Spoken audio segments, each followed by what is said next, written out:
What is going on, guys? Welcome back. You should know by now, more than 2 videos in a day. One of them is going to be an investing video, and here we are. You guys also know I'm a Webull preferred influencer. Use that link down in the description. Right now, you're going to get a free stock just for signing up. Don't even have to invest $1. They give you a free share just for joining, and if you deposit more than $100, you'll get a share value between $800 and $1,800. Depending on when you watch this, they always have a great promotion. Go check it out if you're not started in the market. Now, I had somebody mention when I put this up that it was only a 2.61% yield. Now, granted, I've bought Orchid Island as I spoke about in the last video, and it's now at a massive 2.69 yield.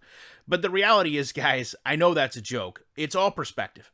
You've got ARKK, Lee, Snapchat, NIO, Tesla, WPF in this portfolio, and they don't pay dividends.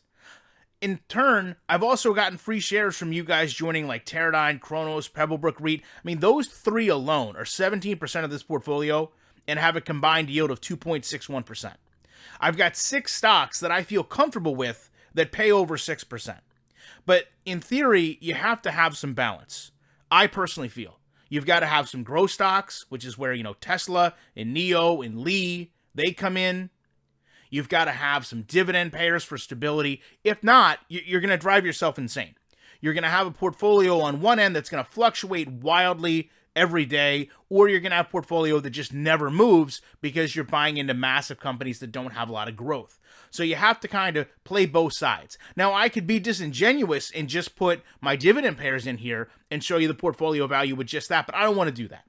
The reality is right now, where we are, it controls my risk.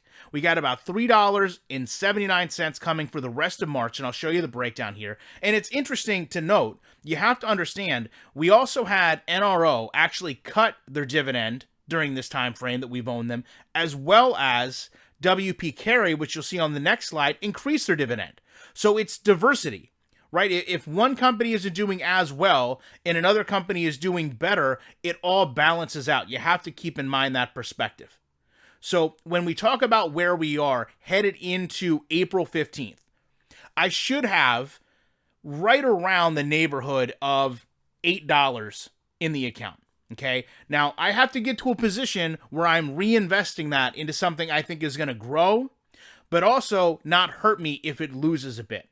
And that's where I mentioned having the foresight to think out, look at the housing market, know that I personally feel like homes are going to become a commodity, you're going to have a lot of purchases, and you need someone to finance those. We've got a bank in here with Huntington Bank, so it was only natural that I look at someone that's going to help put those homes in the hands of buyers. Now, when you look at this, the numbers are not that great.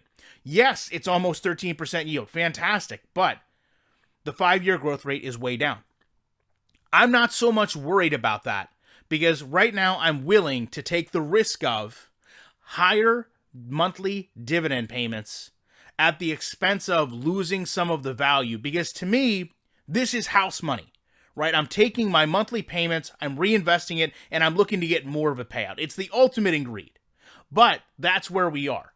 A greed-based calculated risk to get more money. And when I look back here, it's interesting. You can see this is a company that has cut the dividend in the past, but also January, February, March, April has gotten stable again. So it's your risk assessment versus mine. This is free money either way I look at it. Do I want to put free money into something aggressive, or I want to put free money into something safe? I'm going to go with aggressive. Depending on where you are, that's going to have your tolerance, but it's ultimately not going to change where we are a whole bunch. I'm hoping by June or July, when I see the housing market probably start to really push up a bit from what I'm thinking, I'll have 7-8 shares of this, and maybe we will see a return not only with dividend payments, but also a return with actual stock value. Love to know your guys' thoughts on this. Appreciate you checking out, and I will be back in the week with more commentary.